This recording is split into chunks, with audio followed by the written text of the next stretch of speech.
ನಮಸ್ಕಾರ ಸ್ನೇಹಿತರೆ, ಕಳೆದ ವಾರ ಡೊನಾಲ್ಡ್ ಟ್ರಂಪ್ ಒಂದು ಬಹುದೊಡ್ಡ ಸಾಹಸವನ್ನೇ ಮಾಡಿದ್ರು. ನಿಮ್ಗೆ ಗೊತ್ತಿದೆ, ಅವರು ತಮ್ಮ ಡೆಲ್ಟಾ ಫೋರ್ಸ್ ನ ವೆನಿಜುವೆಲಾಕ್ಕೆ ಕಳಿಸಿ ಅಲ್ಲಿಯ ಅಧ್ಯಕ್ಷ ಮತ್ತು ಆತನ ಪತ್ನಿಯನ್ನ ಎತ್ತಾಕೊಂಡು ಬಂದ್ರು. ಸದ್ಯಕ್ಕೆ ಅವರೀಗ ಅಮೆರಿಕದ ಜೈಲಿನಲ್ಲಿ ಬಂದಿಯಾಗಿದ್ದಾರೆ. ಇದು ನಿಮ್ಗೆ ಗೊತ್ತಿರುವಂತಹ ವಿಷಯ. ಇಷ್ಟಕ್ಕೆ ಸುಮ್ಮನಾಗದ ಡೊನಾಲ್ಡ್ ಟ್ರಂಪ್ ಕೊಲಂಬಿಯಾ, ಕ್ಯೂಬಾ, ಮೆಕ್ಸಿಕೋದ ಅಧ್ಯಕ್ಷರಿಗೂ ಕೂಡ ಬೆದರಿಕೆಯನ್ನು ಹಾಕಿದ್ರು. ಮುಂದಿನ ಸರದಿ ನಿಮ್ಮದ್ದು, ನಿಮ್ಮನ್ನ ಕೂಡ ನಾವು ಎತ್ತಾಕೊಂಡು ಬರ್ತೇವೆ, ಈ ರೀತಿಯಾದಂತಹ ಹೇಳಿಕೆಗಳನ್ನ ಕೊಡ್ತಾ ಇದ್ರು. ಅಂದ್ರೆ ಒಂದ್ ರೀತಿಯಾದಂತಹ ಬೆದರಿಕೆಯನ್ನ ಹಾಕ್ಲಿಕ್ಕೆ ಶುರು ಮಾಡಿದ್ರು. ಇದು ಕೂಡ ನಿಮ್ಗೆ ಗೊತ್ತಿರುವಂತಹ ವಿಷಯ. ಯಾವಾಗ ಡೊನಾಲ್ಡ್ ಟ್ರಂಪ್ ಈ ರೀತಿಯಾದಂತಹ ಹೇಳಿಕೆಯನ್ನು ಕೊಟ್ಟರೋ, ಪಾಕಿಸ್ತಾನ ಅವರಿಗೊಂದು ಒಳ್ಳೆಯ ಆಫರ್ನ ಕೂಡ ಕೊಡ್ತಾ ಇದೆ. ಹಾಗಾದ್ರೆ ಪಾಕಿಸ್ತಾನ ಕೊಟ್ಟಿರುವಂತಹ ಆಫರ್ ಏನು? ಈ ಆಫರ್ ನ ಕೊಟ್ಟಂತಹ ವ್ಯಕ್ತಿ ಯಾರು? ಆತನ ಬುದ್ಧಿ ಮತ್ತೆ ಯಾವ ಲೆವೆಲ್ ಅಲ್ಲಿ ಇರ್ಬೋದು? ಇದಕ್ಕೆ ಸಂಬಂಧಪಟ್ಟಂತೆ ಒಂದಿಷ್ಟು ವಿಷಯಗಳನ್ನ ನಾನು ನಿಮ್ ಜೊತೆ ಮಾತಾಡ್ತಾ ಇದ್ದೇನೆ. ಸ್ನೇಹಿತರೆ, ನಿಮ್ಮೆಲ್ಲರನ್ನು ಕಾಫಿ ಅಂತ ಡಿಜಿಟಲ್ ಚಾನಲ್ಗೆ ಸ್ವಾಗತಿಸ್ತಾ ಇದ್ದೇನೆ. ಸ್ನೇಹಿತರೆ, ಕೆಲವೊಮ್ಮೆ ಏನಾಗ್ತದೆ ಅಂತ ಹೇಳಿದ್ರೆ, ಯಾವ್ದಾದ್ರು ಒಬ್ಬ ವ್ಯಕ್ತಿ ಒಂದು 4 ಜನರಿಗೆ ಹೊಡೆದ ಅಂತೇಳಿ ಇಟ್ಕೊಂಡ್ರೆ ಆತನನ್ನ ರೌಡಿ ಅಂತೇಳಿ ಕರೀತಾರೆ. ಹಾಗೇನೆ ಯಾರನ್ನಾದ್ರು ಕೊಂದ್ರೆ ಆತನನ್ನ ಕೊಲೆಗಾರ ಅಂತ ಹೇಳ್ತಾರೆ. ಅದೇ ರೀತಿಯಲ್ಲಿ ಯಾರನ್ನಾದ್ರೂ ಅಪಹರಿಸಿದ್ರೆ ಆತನನ್ನ ಕಿಡ್ನಾಪರ್ ಅಂತ ಕೂಡ ಹೇಳ್ತಾರೆ. ಈಗ ಡೊನಾಲ್ಡ್ ಟ್ರಂಪ್ ಅವರ ಪರಿಸ್ಥಿತಿ ಕೂಡ ಅದೇ ತರ ಆಗಿದೆ. ಕಳೆದ ವಾರ ಅವರು ಕೊಲಂಬಿಯಾ ಅಧ್ಯಕ್ಷನನ್ನ ಆತನ ದೇಶದಿಂದ ಎತ್ತಾಕೊಂಡು ಬಂದ್ಮೇಲೆ ಕೆಲವರು ಈಗ ಡೊನಾಲ್ಡ್ ಟ್ರಂಪ್ ಅನ್ನ ಕಿಡ್ನಾಪರ್ ಅಂತ ತಿಳ್ಕೊಂಡು ಬಿಟ್ಟಿದ್ದಾರೆ. ನಿಮ್ಗೆ ಗೊತ್ತಿದೆ, ಮೊನ್ನೆ ಅಷ್ಟೇ ಮಹಾರಾಷ್ಟ್ರದ ಮಾಜಿ ಮುಖ್ಯಮಂತ್ರಿ ಪೃಥ್ವಿರಾಜ್ ಚೌಹಾಣ್ ಒಂದು ಹೇಳಿಕೆಯನ್ನು ಕೊಟ್ಟರು. ಮುಂದೆ ಡೊನಾಲ್ಡ್ ಟ್ರಂಪ್ ನರೇಂದ್ರ ಮೋದಿಯನ್ನು ಕೂಡ ಅಪಹರಿಸ್ತಾರೆ ಅಂತ ಹೇಳಿದ್ರು. ಅದೇ ರೀತಿಯಲ್ಲಿ ಪಾಕಿಸ್ತಾನದ ರಕ್ಷಣಾ ಸಚಿವ ನಿನ್ನೆ ಇದೇ ರೀತಿಯಾದಂತಹ ಒಂದು ಹೇಳಿಕೆಯನ್ನು ಕೊಟ್ಟಿದ್ದಾನೆ. ನಿಮ್ಗೆ ಗೊತ್ತಿದೆ, ಪಾಕಿಸ್ತಾನದ ಈ ರಕ್ಷಣಾ ಸಚಿವ ಖ್ವಾಜಾ ಆಸಿಫ್ ಈತನ ಹೆಸರು. ಈತನನ್ನ ವಿಶ್ವದಲ್ಲಿ ಒಂದು ರೀತಿಯಾದಂತಹ ಜೋಕರ್ ಅಂತ ತಿಳ್ಕೊಂಡಿದ್ದಾರೆ. ಕಾರಣ ಏನು ಅಂತ ಹೇಳಿದ್ರೆ, ಆತ ಕೊಡುವಂತ ಹೇಳಿಕೆ, ಆತ ಮಾತಾಡುವಂತ ರೀತಿ, ಇದೆಲ್ಲದನ್ನು ಗಮನಿಸಿದಾಗ ಗೊತ್ತಾಗೋದು ಈತ ಓರ್ವ ಜೋಕರ್. ರಕ್ಷಣಾ ಸಚಿವ ಅನ್ಸ್ಕೊಂಡವನು ಯಾವ ಮಟ್ಟದಲ್ಲಿ ಮಾತಾಡ್ಬೇಕು, ಆದ್ರೆ ಈತ ಕೊಡುವಂತ ಹೇಳಿಕೆ, ಆಡುವಂತ ಮಾತು ಎಲ್ಲದೂ ಕೂಡ ಆತನ ಸ್ಥಾನಕ್ಕೆ ತಕ್ಕುದಾದದ್ದಲ್ಲ. ಆ ರೀತಿಯಾದಂತಹ ಹೇಳಿಕೆಗಳನ್ನು ಕೊಡುವಂತ ವ್ಯಕ್ತಿ ಈ ಖ್ವಾಜಾ ಆಸಿಫ್.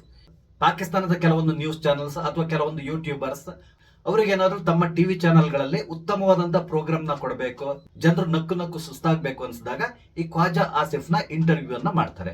ಅದೇ ರೀತಿಯಲ್ಲಿ ನಿನ್ನೆ ಕೂಡ ಅಷ್ಟೇ ಈ ಖ್ವಾಜಾ ಆಸಿಫ್ ನ ಒಬ್ಬರು ಇಂಟರ್ವ್ಯೂ ಅನ್ನ ಮಾಡಿದ್ರು. ಆ ಇಂಟರ್ವ್ಯೂ ಸಂದರ್ಭದಲ್ಲಿ ಖ್ವಾಜಾ ಆಸಿಫ್ ಒಂದು ಹೇಳಿಕೆಯನ್ನು ಕೊಟ್ಟಿದ್ದಾನೆ. ಈತ ಕೊಟ್ಟಿರುವ ಈ ಒಂದು ಹೇಳಿಕೆಯಿಂದಾಗಿ ಡೊನಾಲ್ಡ್ ಟ್ರಂಪ್ ಅವರ ಮಾನ ಮರ್ಯಾದೆ ವಿಶ್ವದಲ್ಲಿ ಹರಾಜಾಗ್ತಾ ಇದೆ. ಹಾಗಾದ್ರೆ ಆತ ಹೇಳಿರುವಂತ ಮಾತೇನು? ನಿಮ್ಗೆ ಸ್ವಲ್ಪ ಕುತೂಹಲ ಮೂಡಿರಬಹುದು. ಆತ ಏನ್ ಹೇಳ್ದ ಅಂತ ಹೇಳಿದ್ರೆ, ಈಗಾಗಲೇ ಡೊನಾಲ್ಡ್ ಟ್ರಂಪ್ ವೆನಿಜುವೆಲಾದ ಅಧ್ಯಕ್ಷನನ್ನ ಕಿಡ್ನಾಪ್ ಮಾಡಿದ್ದಾರೆ. ಮುಂದೆ ಅವರು ದಯವಿಟ್ಟು ಇಸ್ರೇಲ್ನ ಅಧ್ಯಕ್ಷ ಬೆಂಜಮಿನ್ ನೆತನ್ಯಾಹುವನ್ನು ಕೂಡ ಕಿಡ್ನಾಪ್ ಮಾಡಬೇಕು, ಆ ಮೂಲಕ ಪ್ಯಾಲೆಸ್ತೇನಿಯರಿಗೆ ನ್ಯಾಯವನ್ನ ಒದಗಿಸಿಕೊಡ್ಬೇಕು, ಈ ರೀತಿಯಾದಂತಹ ಹೇಳಿಕೆಯನ್ನು ಕೊಟ್ಟಿದ್ದ. ಈತ ಈ ರೀತಿ ಹೇಳಿದ ತಕ್ಷಣ ಈತನ ಸಂದರ್ಶನ ಮಾಡ್ತಾ ಇದ್ದಂತಹ ವ್ಯಕ್ತಿ, ಆತನ ಹೆಸರೇನು ಹೈದರೇನು ಬರ್ತದೆ, ಅವನು 1 ನಿಮಿಷ ಸ್ತಂಭೀಭೂತನಾಗಿ ಹೋದ. ಆತ 1 ನಿಮಿಷ ಮಾತಾಡದೇನೆ ಸುಮ್ಮನೆ ಕೂತ್ಕೊಂಡ. ಅಂದ್ರೆ ಆತನಿಗೂ ಕೂಡ ಅಚ್ಚರಿಯಾಗಿರ್ತದೆ, ಅಬ್ಬಾ ಎಂತಹ ರಕ್ಷಣಾ ಸಚಿವರನ್ನ ನಾವು ಹೊಂದಿದ್ದೇವೆ ಅಂತ ಹೇಳ್ಕೊಂಡು. ಆತನ ಬುದ್ಧಿ ಮತ್ತೆ ಆತ ಯೋಚಿಸುವಂತ ರೀತಿ, ಇದನ್ನೆಲ್ಲ ನೋಡಿದಾಗ ಖಂಡಿತವಾಗಿ ಆತನಿಗೆ ಶಾಕ್ ಆಗಿ ಹೋಗಿದೆ ಅನಿಸ್ತದೆ. ಹಾಗಾಗಿ 1 ನಿಮಿಷ ಆತ ಸುಮ್ಮನೆ ಕೂತ್ಕೊಂಡ. ಕೊನೆಗೆ ಇಂಟರ್ವ್ಯೂ ಅನ್ನ ಕಂಟಿನ್ಯೂ ಮಾಡ್ದ. ಈತ ಈ ರೀತಿಯಾಗಿ ಹೇಳಿಕೆ ಕೊಟ್ಟ ತಕ್ಷಣ ಎಲ್ಲರೂ ಈಗ ಟ್ರೋಲ್ ಮಾಡ್ಲಿಕ್ಕೆ ಶುರು ಮಾಡಿದ್ದಾರೆ. ಏನ್ ಹೇಳ್ತಾ ಇದ್ದಾರೆ ಅಂತ ಹೇಳಿದ್ರೆ, ಡೊನಾಲ್ಡ್ ಟ್ರಂಪ್ ಅನ್ನ ಈತ ಓರ್ವ ಪ್ರೊಫೆಷನಲ್ ಕಿಡ್ನಾಪರ್ ಅಂತ ತಿಳ್ಕೊಂಡಿದ್ದಾನೆ. ಹಾಗಾಗಿ ಡೊನಾಲ್ಡ್ ಟ್ರಂಪ್ಗೆ ಖ್ವಾಜಾ ಆಸಿಫ್ ಪಾಕಿಸ್ತಾನದ ವತಿಯಿಂದ ಈ ಕಾಂಟ್ರಾಕ್ಟ್ ಕೊಡ್ಲಿಕ್ಕೆ ಹೊರಟಿದ್ದಾನೆ, ಅಂದ್ರೆ ಕಿಡ್ನಾಪ್ ಮಾಡುವಂತ ಕಾಂಟ್ರಾಕ್ಟ್ ನ ಕೊಡ್ಲಿಕ್ಕೆ ಹೊರಟಿದ್ದಾನೆ, ಈ ರೀತಿಯಾಗಿ ಮಾತಾಡ್ತಾ ಇದ್ದಾರೆ. ಇಲ್ಲಿ ಇಂಟ್ರೆಸ್ಟಿಂಗ್ ವಿಷಯ ಏನು ಅಂತ ಹೇಳಿದ್ರೆ, ಖ್ವಾಜಾ ಆಸಿಫ್ ಹೇಳೋದ್ರಲ್ಲಿ ಸ್ವಲ್ಪ ತಪ್ಪಿದೆ. ಅಂದ್ರೆ ಆತ ಬೇರೆ ರೀತಿಯಲ್ಲಿ ತಿಳ್ಕೊಂಡಿರ್ಬೋದು, ಆದ್ರೆ ಆತ ಕೊಟ್ಟಿರುವಂತಹ ಹೇಳಿಕೆಗೆ ಡೊನಾಲ್ಡ್ ಟ್ರಂಪ್ ಅರ್ಹರ? ಖಂಡಿತವಾಗಿ ಅರ್ಹರ ಅನಿಸ್ತದೆ. ಕಾರಣ ಏನು ಅಂತ ಹೇಳಿದ್ರೆ, ಇವರು ವೆನಿಜುವೆಲಾಕ್ಕೆ ಹೋಗಿ ಆ ಅಧ್ಯಕ್ಷನನ್ನ ಎತ್ತ ಹಾಕೊಂಡು ಬಂದ್ರು. ಅವ್ರು ಕೊಟ್ಟಿರುವಂತ ಕಾರಣ ಏನು?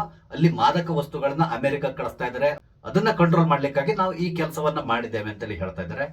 ಆದ್ರೆ ಇಲ್ಲಿ ಡೊನಾಲ್ಡ್ ಟ್ರಂಪ್ ವೆನಿಜುವೆಲಾದ ಅಧ್ಯಕ್ಷನನ್ನ ಕಿಡ್ನಾಪ್ ಮಾಡಿದ ಮೇಲೆ ಇಲ್ಲಿವರೆಗೂ ಕೂಡ ಈ ಮಾದಕ ದ್ರವ್ಯಗಳ ಬಗ್ಗೆ ಒಂದೇ ಒಂದು ಹೇಳಿಕೆಯನ್ನು ಕೊಡ್ಲಿಲ್ಲ.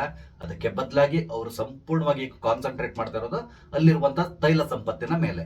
ಅಲ್ಲಿರುವಂತಹ ತೈಲವನ್ನ ನಾವು ಹೊರತೆಗಿತೇವೆ, ಅದನ್ನ ಅಮೆರಿಕಕ್ಕೆ ತಗೊಂಡ್ ಬರ್ತೇವೆ, ನಾವು ಸಂಸ್ಕರಿಸ್ತೇವೆ, ಈ ರೀತಿ ಎಲ್ಲ ಮಾತಾಡ್ಲಿಕ್ಕೆ ಶುರು ಮಾಡಿದ್ದಾರೆ. ಅದನ್ನ ಬಿಟ್ಟು ಮುಖ್ಯ ಉದ್ದೇಶ ಏನು ಅದರ ಬಗ್ಗೆ ಇಲ್ಲಿವರೆಗೂ ಮಾತಾಡಿಲ್ಲ. ಆದ್ರಿಂದ ಮೋಸ್ಟ್ಲಿ ಇಲ್ಲಿ ಖ್ವಾಜಾ ಆಸಿಫ್ ಈತನನ್ನ ಪ್ರೊಫೆಷನಲ್ ಕಿಡ್ನಾಪರ್ ಅಂತ ತಿಳ್ಕೊಂಡಿದ್ದಾರೆ. ಅದಲ್ಲದೆ ಡೊನಾಲ್ಡ್ ಟ್ರಂಪ್ ಮೆಕ್ಸಿಕೋ, ಕ್ಯೂಬಾ ಮತ್ತು ಕೊಲಂಬಿಯಾ ಅಧ್ಯಕ್ಷರಿಗೂ ಕೂಡ ಬೆದರಿಕೆಯನ್ನ ಹಾಕ್ತಾ ಇದ್ದಾನೆ. ಹಾಗಾಗಿ ಇಲ್ಲಿ ಡೊನಾಲ್ಡ್ ಟ್ರಂಪ್ ಈಗ ಎಲ್ಲರ ದೃಷ್ಟಿಯಲ್ಲೂ ಕಿಡ್ನಾಪರ್ ಅನ್ಸ್ಕೊಂಡ್ಬಿಟ್ಟಿದ್ದಾರೆ. ಆ ದೃಷ್ಟಿಯಿಂದಾನೇ ಈ ಖ್ವಾಜಾ ಆಸಿಫ್ ಈ ರೀತಿಯಾದಂತಹ ಹೇಳಿಕೆಯನ್ನ ಕೊಟ್ಟಿದ್ದಾನೆ ಅನ್ಸ್ತದೆ. ಹಾಗೇನೆ ಕೆಲವರು ಪ್ರಶ್ನೆ ಮಾಡ್ಲಿಕ್ಕೆ ಶುರು ಮಾಡಿದ್ದಾರೆ, ಖ್ವಾಜಾ ಆಸಿಫ್ ಈ ರೀತಿಯಾಗಿ ನೆತನ್ಯಾಹುವನ್ನ ಕಿಡ್ನಾಪ್ ಮಾಡಿ ಅಂತ ಹೇಳ್ತಾ ಇದ್ದಾನಲ್ಲ, ಎಷ್ಟು ಫೀಸ್ ಕೊಡ್ತದೆ, ಎಷ್ಟು ಈ ಕಾಂಟ್ರಾಕ್ಟ್ ನ ರೇಟ್ ಎಷ್ಟು, ಈ ರೀತಿ ಕೇಳ್ತಾ ಇದ್ದಾರೆ. ಅದ್ರ ಜೊತೆಗೆ ಇನ್ನೂ ಕೆಲವರು ಪ್ರಶ್ನೆ ಮಾಡಿದ್ದಾರೆ, ಅಮೆರಿಕ ಈಗಾಗಲೇ ಸಾಲದಿಂದ ಮುಳುಗಿ ಹೋಗ್ತಾ ಇದೆ, ಅವರ ಸಾಲದ ಮೊತ್ತ ಒಟ್ಟಿಗೆ $38 ಟ್ರಿಲಿಯನ್ ಆಗಿದೆ. ಸದ್ಯಕ್ಕೆ ಈ ರೀತಿಯಾಗಿ ಕಾಂಟ್ರಾಕ್ಟ್ ಗಳನ್ನ ತಗೊಳ್ಳೋ ಮುಖಾಂತರ ಅಮೆರಿಕ ತನ್ನ ಸಾಲದ ಭಾರವನ್ನು ಸ್ವಲ್ಪ ಆದ್ರೂ ಕಮ್ಮಿ ಮಾಡ್ಕೋಬಹುದು, ಈ ರೀತಿಯಾಗಿ ಕೂಡ ಮಾತಾಡ್ಕೊಂಡು ಶುರು ಮಾಡಿದ್ದಾರೆ. ಒಟ್ಟಾರೆಯಾಗಿ ಹೇಳಬೇಕು ಅಂತ ಹೇಳಿದ್ರೆ ಅಮೆರಿಕದ ಅಧ್ಯಕ್ಷ ಈ ರೀತಿಯಾದಂತಹ ಒಂದು ಕೆಲಸವನ್ನ ಮಾಡಿ ಆನಂತರ ಆತ ಕೊಟ್ಟಿರುವಂತಹ ಹೇಳಿಕೆಗಳು, ಬೇರೆ ದೇಶದ ಅಧ್ಯಕ್ಷರಿಗೆ ಆತ ಒಡ್ತಾ ಇರುವಂತಹ ಬೆದರಿಕೆ, ಇದೆಲ್ಲದನ್ನ ನೋಡಿ ಈ ಖ್ವಾಜಾ ಆಸಿಫ್ ಡೊನಾಲ್ಡ್ ಟ್ರಂಪ್ ನ ಓರ್ವ ಪ್ರೊಫೆಷನಲ್ ಕಿಡ್ನಾಪರ್ ಅಂತ ತಿಳ್ಕೊಂಡ್ಬಿಟ್ಟಿದ್ದಾರೆ. ಎಷ್ಟಂದ್ರೂ ಆತ ಪಾಕಿಸ್ತಾನದ ರಕ್ಷಣಾ ಸಚಿವ, ಪಾಕಿಸ್ತಾನದಲ್ಲಿ ಈ ರೀತಿಯಾಗಿ ಕಿಡ್ನಾಪ್ ಮಾಡ್ಕೊಂಡು ಅವರು ದುಡ್ಡು ವಸೂಲಿ ಮಾಡೋದು ಇದೆಲ್ಲ ಕಾಮನ್ ಆಗಿರುವಂತಹದ್ದು. ಹಾಗಾಗಿ ಈತ ಸ್ವಲ್ಪ ಇಂಟರ್ನ್ಯಾಷನಲ್ ಲೆವೆಲ್ ನಲ್ಲಿ ಥಿಂಕ್ ಮಾಡಿಕೊಂಡು ತಮಗೆ ಆಗದೇ ಇರುವಂತಹ ಬೆಂಜಮಿನ್ ನೆತನ್ಯಾಹುವನ್ನ ಕಿಡ್ನಾಪ್ ಮಾಡಿ ಅಂತ ಹೇಳ್ಕೊಂಡು ಈಗ ಹೇಳಿಕೆಯನ್ನು ಕೊಟ್ಟಿದ್ದಾನೆ. ಈತ ಕೇವಲ ಅಮೆರಿಕದ ಅಧ್ಯಕ್ಷನಿಗೆ ಮಾತ್ರ ಆಫರ್ ಕೊಟ್ಟಿಲ್ಲ, ಅದ್ರ ಜೊತೆಗೆ ಟರ್ಕಿಗೂ ಕೂಡ ಈತ ಈ ಒಂದು ಆಫರ್ ನ ಕೊಟ್ಟಿದ್ದಾನೆ. ಒಂದಂತೂ ಸತ್ಯ, ಪಾಕಿಸ್ತಾನದಲ್ಲಿ ಇಂಥ ರಾಜಕಾರಣಿಗಳಿರೋದ್ರಿಂದನೇ ಪಾಕಿಸ್ತಾನ ಇವತ್ತು ಈ ಮಟ್ಟಕ್ಕೆ ಬೆಳೆದಿರುವಂತಹದ್ದು. ನನಗೆ ಆಶ್ಚರ್ಯ ಆಗೋದು ಬೇರೆ ಏನೂ ಅಲ್ಲ, ಈ ಖ್ವಾಜಾ ಆಸಿಫ್ ಯಾವಾಗ್ಲೂ ಇದೇ ತರದಂತ ಹೇಳಿಕೆಗಳನ್ನ ಕೊಡ್ತಾನೆ ಇರ್ತಾನೆ. ನೀವು ನೋಡಿದಿರ ಆಪರೇಷನ್ ಸಿಂಧೂರದ ಸಂದರ್ಭದಲ್ಲಿ ಕೂಡ ಈತ ಯಾವ ರೀತಿಯಾದಂತಹ ಹೇಳಿಕೆಯನ್ನು ಕೊಟ್ಟಿದ್ದಾನೆ ಅಂತೇಳಿ. ಹಾಗೇನೆ ಈ ರೀತಿಯಾದಂತಹ ಎಡಬಿಡಂಗಿ ಹೇಳಿಕೆ ಕೊಡುವ ಈ ಕೋಡಂಗಿಯನ್ನ ಇನ್ನೂ ಕೂಡ ಅಲ್ಲಿಯ ಪ್ರಧಾನಮಂತ್ರಿ ತನ್ನ ಸಚಿವನಾಗಿ ಉಳಿಸ್ಕೊಂಡಿದ್ದಾನಲ್ಲ, ನಿಜಕ್ಕೂ ಆಶ್ಚರ್ಯ ಆಗ್ತದೆ. ಇವನೇ ಇಷ್ಟು ಬುದ್ಧಿವಂತ ಆದ್ರೆ ಈತನನ್ನ ಮಂತ್ರಿಯಾಗಿ ಇಟ್ಕೊಂಡಿರುವಂತಹ ಅಲ್ಲಿಯ ಪ್ರಧಾನಮಂತ್ರಿ ಇನ್ನೆಷ್ಟು ಬುದ್ಧಿವಂತ ಆಗಿರ್ಬೋದು. ನಿಜಕ್ಕೂ ಇದು ಪ್ರಪಂಚದ 8ನೇ ಅದ್ಭುತ ಅನಿಸ್ತದೆ. ಸ್ನೇಹಿತರೆ, ನಿಮ್ಗೆ ಏನ್ ಅನ್ಸ್ತದೆ? ಈ ಖ್ವಾಜಾ ಆಸಿಫ್ ಡೊನಾಲ್ಡ್ ಟ್ರಂಪ್ ನ ಈ ರೀತಿಯಾಗಿ ಪ್ರೊಫೆಷನಲ್ ಕಿಡ್ನಾಪರ್ ಅನ್ನುವ ರೀತಿಯಲ್ಲಿ ಕರೆದಿರೋದು ಸರಿನಾ ತಪ್ಪ? ನಿಮ್ಮ ಅನಿಸಿಕೆಗಳನ್ನ ದಯವಿಟ್ಟು ಕಮೆಂಟ್ ಮುಖಾಂತರ ತಿಳಿಸಿ. ಹಾಗೇನೆ ನಾನು ಹಂಚ್ಕೊಂಡಂತ ವಿಷಯ ನಿಮ್ಗೆ ಇಷ್ಟ ಆದ್ರೆ ಲೈಕ್ ಮಾಡಿ, ಶೇರ್ ಮಾಡಿ, ದಯವಿಟ್ಟು ನನ್ನ ಚಾನಲ್ ಸಬ್ಸ್ಕ್ರೈಬ್ ಮಾಡಿ.